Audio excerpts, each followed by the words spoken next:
you are, all of you, vermin.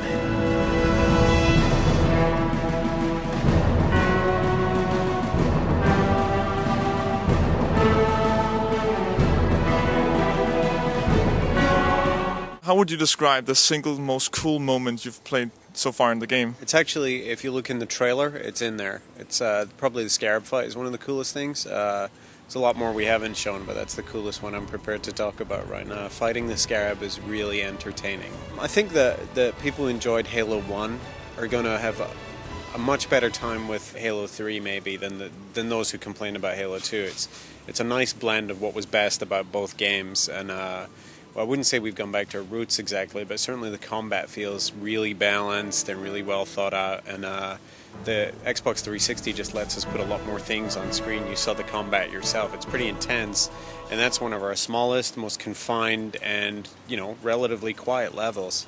I think the biggest change this time around, certainly for campaign mode, is scale. We have bigger environments, we have a lot more AI on screen, we have a lot more going on. Obviously the visuals are changed and improved, but I think the most important thing for game players is going to be the scale of the combat that we allow. You're pretty confident that the new brute enemy types will, this time, do a much better job? Yeah, I mean, if you saw the demo, then you probably got to see they're pretty intelligent, and they use equipment, and you only saw them use one piece of equipment. When you're in a room full of brutes and there's a brute chieftain in there and he's using a trip mine or a radar jammer, it gets pretty intense. How are you going to support the community with the save film? Well, I think that saved films are definitely a community device. You can save a film of any game you play, whether it be campaign or multiplayer. The files are very small, so they're very portable. You can send them to your friends on Xbox Live. I think more importantly, you can go to Bungie.net and look up any gamer tag and see what their publicly shared films, screenshots, game variants, and maybe a couple of other things we haven't talked about are, and you can flag those so the next time you go to your Xbox 360, they'll automatically download.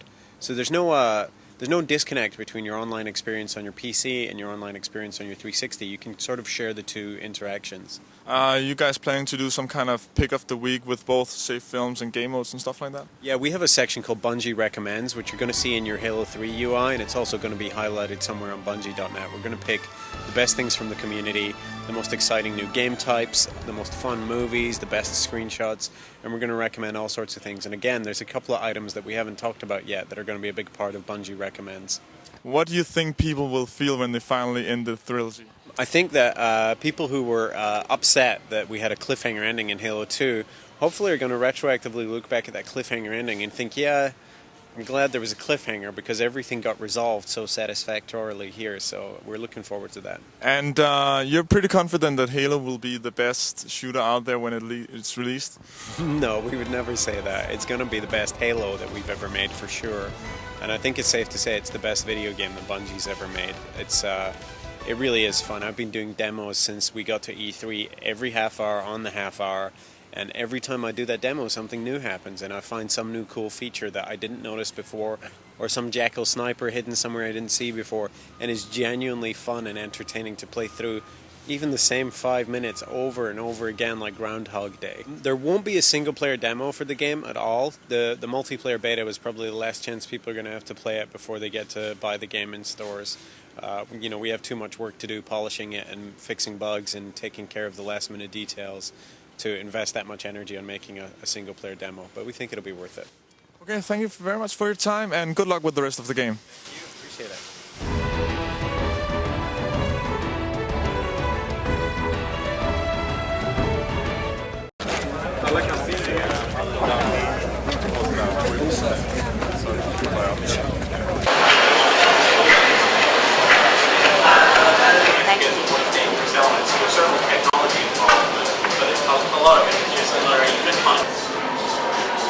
It's the ending of Halo, the Halo trilogy, yeah. What's involved is so big. I mean, it's a massive franchise. Yeah. That's it. I know there's going to be some minor spin-offs. Sure, there's definitely spin-offs in the works. This is the end of this part of the Master Chief story. That's not to say we'd never return to it in the future. Well, obviously the money is there. But you know, right now we're really interested in closing out this trilogy in a satisfying way. I mean, I think that the last thing anyone wants to do is just rehash it. So if we ever do something with Halo again, it would be something significantly different, either in terms of plot, location, characters, whatever. We wouldn't simply do Halo 3.5. We have a kind of object fetishism that you have for something like Star Wars. That's not to compare us directly, but if you think about Star Wars, the universe, you think about things like the Death Star and X-Wing fighters and land speeders and blasters and lightsabers, and there's all these objects that you associate with that because they were really well defined, and I think that's one thing that we've done well, is build vehicles and weapons that people recognize. I think the danger in writing for video games is building a story that you won't diverge from, no matter how cool an idea one of your designers comes up with. I think we do it the other way around.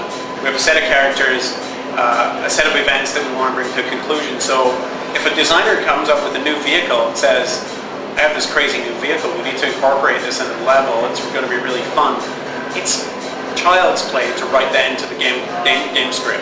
I mean, we're a sci-fi universe, we have unlimited flexibility in what we can do. And short of time travel, you can do just about anything and get away with it in the sci-fi universe. And so that's what we do. We adapt the story to fit the gameplay rather than the other way around. Everyone at Bungie understands that the game is important to the platform, but I think we're very lucky this year in a way. Like if you were at E3, the game's coming out on the Xbox 360 this fall. It's just crazy expensive fall for people. There's BioShock, there's Mass Effect, there's Assassin's Creed, there's Grand Theft Auto. I mean, this year we are important to the platform and we get that, but I don't think we needed to be out this year for the platform to see a significant increase in sales this year with those games. That said, Microsoft does insulate us very well from that kind of pressure. They have a very hands-off approach. You didn't have any pressure from Microsoft during the development? We chose the ship day. We said this is when we can deliver the best game possible. We never deviated from it. They never asked us to deviate from it. So how did you react when I don't remember who in Microsoft said that I think 1 year and a half that the Halo 3 launch will be the same date as the PS3 launch. I heard that. I think that was Bill Gates actually, and he, funnily enough, is a real Halo fan, but I don't think he was quite connected to our schedule at that time. But to be fair to Bill, Sony did delay pretty significantly. We almost made it. So, so the movie's it's technically on hold, but there is still a bunch of agreements in place that are waiting for the right time. Honestly, my feeling is that as we get closer to the launch of Halo 3, there's going to be significantly more interest in doing it. The problem with Hollywood is it doesn't move or operate the same as the games industry.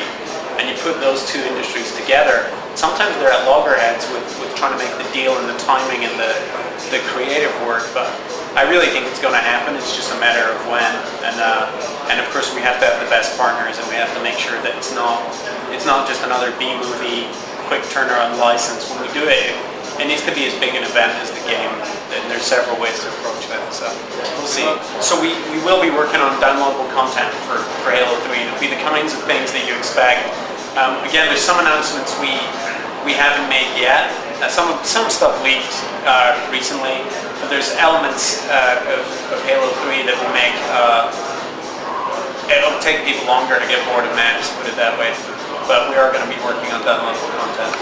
Now, I think if you look at something like I think Gears of War did us a big favor by coming in and soaking up a lot of that attention and a lot of the idea that the Xbox is a one-game platform. Well, it wasn't. It's just but it's a lot of pressure when you're the game that people are playing. But what we noticed with Gears was that instead of stymieing the Xbox Live and the Xbox gaming marketplace, it actually drives it. It's like an engine where people are playing Gears and talking about games and playing the 360 a lot, and that drives them to buy things. They buy more games, they interact more, they buy live accounts, and it's kind of an ecosystem that is always driven by big successes to greater success. So hopefully we can come along and do a little bit of what Gears did last year and drive the platform further.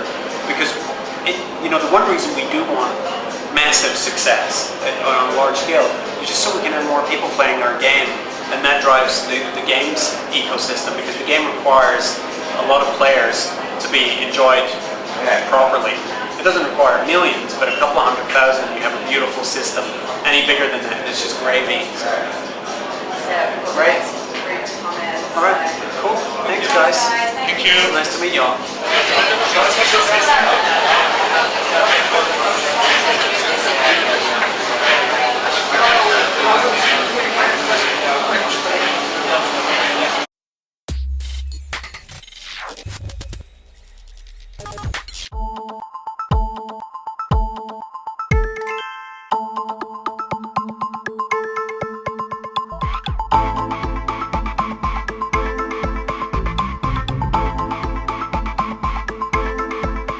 In a lot of ways, we approached Halo 3 as picking the best of the best. It's all the things we loved about Halo 1, the things that we really liked about Halo 2, and really trying to deliver the ultimate end-all be-all Halo experience. The main decisions behind multiplayer design in Halo 3 are really about ultimately keeping what's good about Halo and keeping that in, but also taking things that maybe didn't work out as well as we anticipated, or maybe things went in a different direction in Halo 2 and making those things better. The beta has 3 maps available. The first one's called Snowbound. It's sort of a smallish map, I think ideally aimed for about 6 to 8 players. It's really good for free-for-all style gameplay, things like Oddball, King of the Hill, of course Slayer. Then we have High Ground. High Ground's an asymmetrical map. In a lot of ways sort of takes some cues from Zanzibar in the sense that you have a fortress with a defensive team trying to repel a bunch of offensive guys who spawn on the beach. That map is really awesomely designed for team objective games, but it's still fun for all the other game types. And the last map's Valhalla, and that's the biggest map in the beta. That map plays great with anywhere from 8 players on up. Really epic sort of classic CTF battles, lots of vehicle encounters. Sort of, I think in a lot of ways it's the quintessential Halo experience, and I like to talk about Valhalla as like the spiritual successor of the classic Blood Gulch. In terms of the design changes for the maps for Halo 3, I think we're basically just taking the approach of, you know, what we learned from Halo 1 and 2 and just in implementing that in our maps. Like in terms of 16 players, we are going to have some maps that totally, well, hopefully they'll blow your mind. There's one thing that I can't talk about, but you guys will know about it pretty soon, and I think it's going to basically set a new benchmark for Halo 3. You know, visually, a lot of work's still being done. We're really happy with where Halo 3 is at right now in the beta. It's got a very vibrant, unique art style. That's the way Halo has sort of always been portrayed. With single player, I think you will well see some differences. You know, the goals for both of the games are a little bit different. In multiplayer, it really has to be about visibility, about quickness, about balance. In multiplayer, we don't want to have things like blinding auto exposure when you come out that suddenly make you a vulnerable target, or areas that are so dark you can't see your opponents in. In single player, we can be a lot more moody. We can actually be a lot more dramatic, and I think you're definitely going to see some moments in single player that I've seen that are just absolutely gorgeous. It's all looking fantastic, but some single player stuff we can get away with a little bit more than we do in multiplayer. One of the new things in Halo 3 is the idea of the support weapons, and it's basically a new class. And what happens when you pick up a support weapon is you go into third person. So you'll notice when you pick up or when you enter a turret, you'll actually get a prompt to remove that turret, and you rip it off, and then the camera stays third person, but you're walking around. So another weapon in that class is the missile pod, and you'll see that on Valhalla when you play in the beta, and that is devastating against vehicles. It's a lock-on device, similar to the lock-on of the rocket launcher in Halo 2, but we've kind of broken those two things apart. So the missile pod is this really nasty support weapon, and the rocket launcher has kind of gone back to being what it was in Halo 1. You're going to be seeing 5 pieces of equipment in the beta. That's not the total number for the final game, but you're going to get a small taste of what's there. There's going to be the bubble shield, trip mine, portable grav lift, power drainer, and you know, actually I think that's all that we have access to. There might be one more in there that I'm totally spacing on right now. I mean, we're never ceased to be amazed by what people do with the game, and I think, you know, in a lot of ways that's what really made Halo 1 so successful, was just the sandbox and the variety. When people started making videos just about physics and blowing stuff up and launching warthogs over mountaintops. With Halo 3, I think we're starting to see a lot more of that. I think we have more tools at your disposal. We have more things you can do. And, you know, one example that we've seen where in the office we use the portable grav lift strictly as an offensive means of getting over the wall into the base. And we had some guys from the outside come and play, and their first reaction was to carry it with them inside the base, grab the flag, and then use it to escape the base. And meanwhile, the gate was still closed, so no other defenders could even get out. You know, I would definitely say the jump pad can be used for more than just jumping over walls in an offensive manner. The guy's getting ready to run you over with a mongoose. You throw a jump pad down, it's awesome to watch that mongoose go flying over your head. And by the time the guy knows what's happened, he's probably going to be dead. Well, there's one thing that happened in the Microsoft internal beta that we hadn't even thought of, and it's just people combine equipment. So you'll see somebody actually throw down a grav lift and then drop a bubble shield on top of it. It'll actually raise up onto like an elevated platform to protect someone, for instance. Or someone will throw down a grav lift and then drive a mongoose through it and jump over the entire wall on high ground. So there's all these things. Like Halo is just this crazy sandbox that everything just works together. So you try these things and they just work. We don't even necessarily anticipate them sometimes. Ah, yes, the man cannon.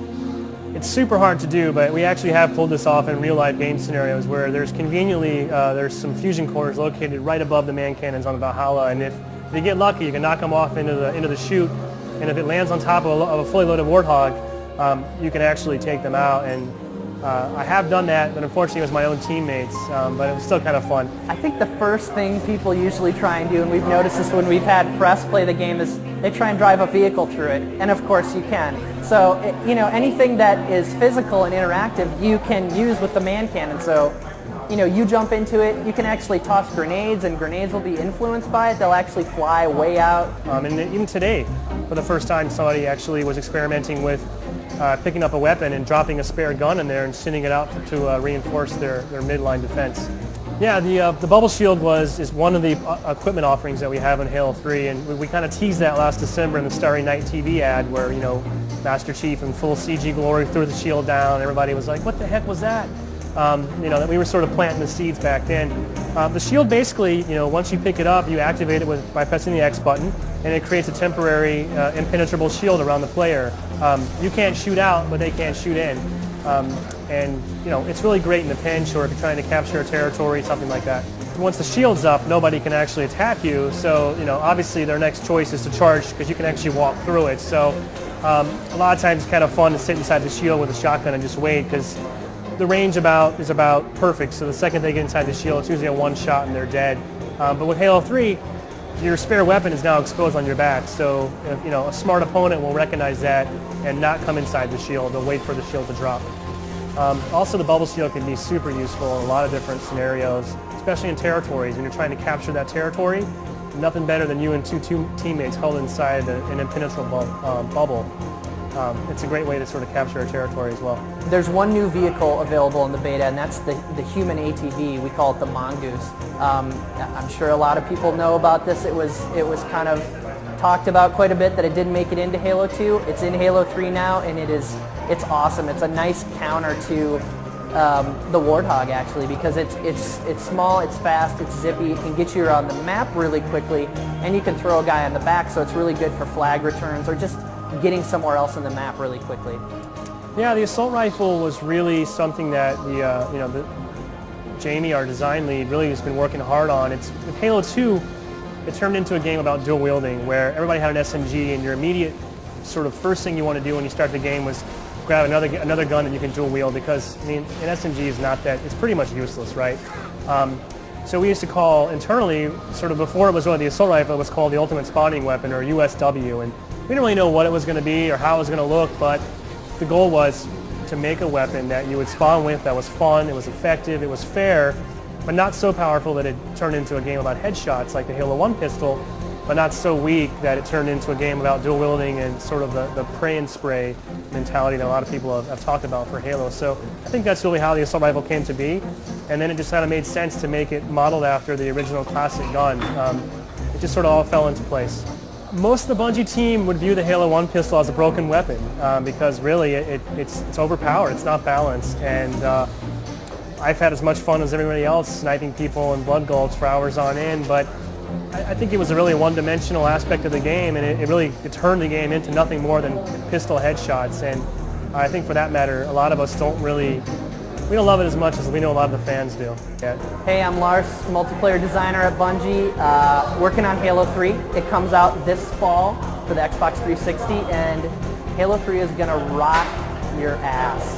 I don't know what else to say, but it's just gonna be awesome. You guys are gonna love it.